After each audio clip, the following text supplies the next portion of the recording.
Welcome to my channel. ఇవాళ ఈ blouse ఎలా కుట్టాలో సింపుల్ గా నేర్చుకుందాం. లెంత్ వచ్చేసి మనది 14.75, దానికి 15.75 మార్కింగ్ చేసినాం. షోల్డర్ వచ్చేసి 8 ఇంచెస్, ఆర్మ్ డౌన్ వచ్చేసి 8 తీసుకున్నాం. చెస్ట్ వచ్చేసి 40 ఇంచెస్, దీనికి 10 ఇంచెస్ మార్కింగ్ చేసిన, 2 ఇంచెస్ సిమ్ అలవెన్స్. వెస్ట్ వచ్చేసి ఆర్మ్ రౌండ్ వచ్చేసి మనది 1 ఇంచ్ కి మార్కింగ్ చేసినాం. వెస్ట్ వచ్చేసి 34 ఇంచెస్, 1 ఇంచ్. డాట్స్ కోసం 2 ఇంచెస్ మార్కింగ్, ఎక్స్ట్రా మార్కింగ్. ఒక పావు ఇంచ్ అన్నది మనం క్రాస్ గా లైన్ తీసుకుంటాం.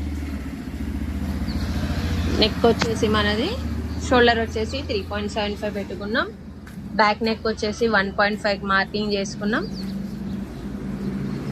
రౌండ్ నెక్ అన్నది సింపుల్ గా ఇచ్చేసుకున్నాం. ఇక్కడ నుంచి ఇప్పుడు ఎలా మార్కింగ్ ఇచ్చుకున్నామో అలా కటింగ్ అన్నది స్టార్ట్ చేసుకుంటాం. ఇక్కడ మనం నెక్ అన్నది కట్ చేస్తున్నాం. షోల్డర్ అన్నది డౌన్ చేయలేదు, మనం 1 ఇంచ్ దాకా షోల్డర్ డౌన్ చేసుకొని ఇచ్చిన మార్కింగ్ మీద మనం కటింగ్ అన్నది స్టార్ట్ చేస్తాం.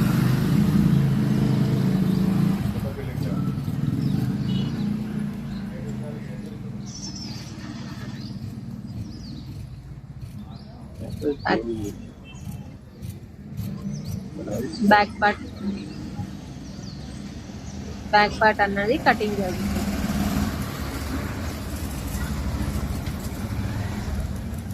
ఇప్పుడు వచ్చేసి హ్యాండ్స్ అన్నది కటింగ్ చేసుకున్నాం.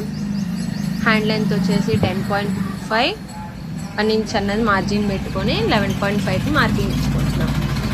ఆర్మ్ రౌండ్ వచ్చేసి మనది 10 ఇంచెస్. 10 మార్కింగ్ చేసుకొని సైడ్స్ ను జాయింట్ పడతాయి. డౌన్ వచ్చేసి మనం 3 ఇంచెస్ దించిన. ఇప్పుడు హ్యాండ్ షేప్ అన్నది హ్యాండ్ కర్వ్ ఇచ్చుకుంటున్నాం. ఈ షేప్ మీదే మనం మార్కింగ్ అన్నది చేసుకుంటాం.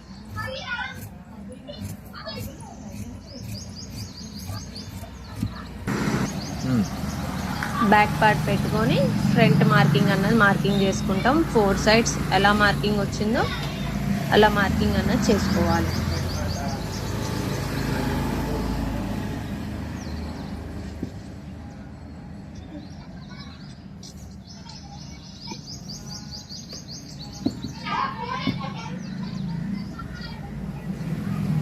ఫ్రంట్ నెక్ వచ్చేసి మనకి స్కాలప్ వచ్చి స్వీట్ హార్ట్ నెక్ ఇచ్చాం. దీనికి వచ్చేసి మనం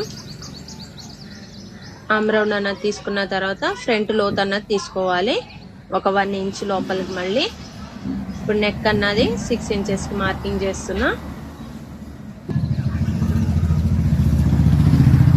ఫ్రంట్ నెక్ ఎలా ఉంటుందో ఇక్కడ మార్కింగ్ అన్నది చేసి చూపిస్తా. కానీ ఫ్రంట్ నెక్ అన్నది నేను కట్టింగ్ ఇవ్వను. తర్వాత స్టిచ్చింగ్ లో బక్రం పెట్టి రివర్స్ చేద్దాం. ఇప్పుడు వచ్చేసి మనకి ఫ్రంట్ షేప్ అన్నది ఇవ్వాలి. ఈ ఫ్రంట్ షేప్ ఇచ్చేటప్పుడు మెయిన్ డాట్ వచ్చేసి మనకి 3 ఇంచెస్ దాకా మార్కింగ్ చేసిన.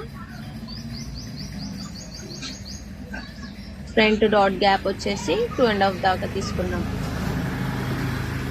మన నెక్ వచ్చేసి ఫ్రంట్ లో స్కాలప్ ఇచ్చి స్వీట్ హార్ట్ నెక్ గా స్టిచ్ చేస్తాను. తర్వాత అన్నది కటింగ్ చేస్తాను నేను.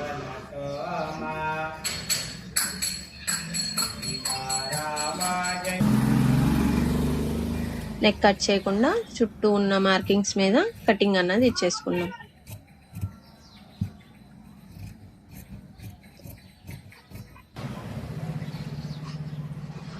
ఫ్రంట్ పార్ట్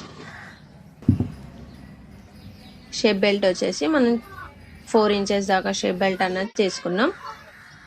ఇప్పుడు మెయిన్ క్లాత్ మీద పెట్టేసుకొని ఎక్కడ అడ్జస్ట్ అవుతుందో అక్కడ మార్కింగ్ అన్నది ఇచ్చేసుకున్నాం. ఒక 1/2 ఇంచ్ పెట్టి ఎక్స్ట్రా అన్నది కట్ చేసుకోవాలి. ఎగ్జాక్ట్ గా కట్ చేయొద్దు. జాయింటింగ్ చేసేటప్పుడు అటు ఇటు క్లాత్ జరిగినా మన క్లాత్ అన్నది అడ్జస్ట్మెంట్ ఉంటుంది. బ్యాక్ పార్ట్ అన్నది కట్ చేసుకున్నా. ఫ్రంట్ పార్ట్ లో ఉన్న పీసెస్ అన్ని కట్ చేసేసుకోండి. ఈ పార్ట్ నెక్స్ట్ పార్ట్ లో మీరు స్టిచ్చింగ్ వీడియో చూడగలరు. Thank you. Subscribe our channel. Thank you.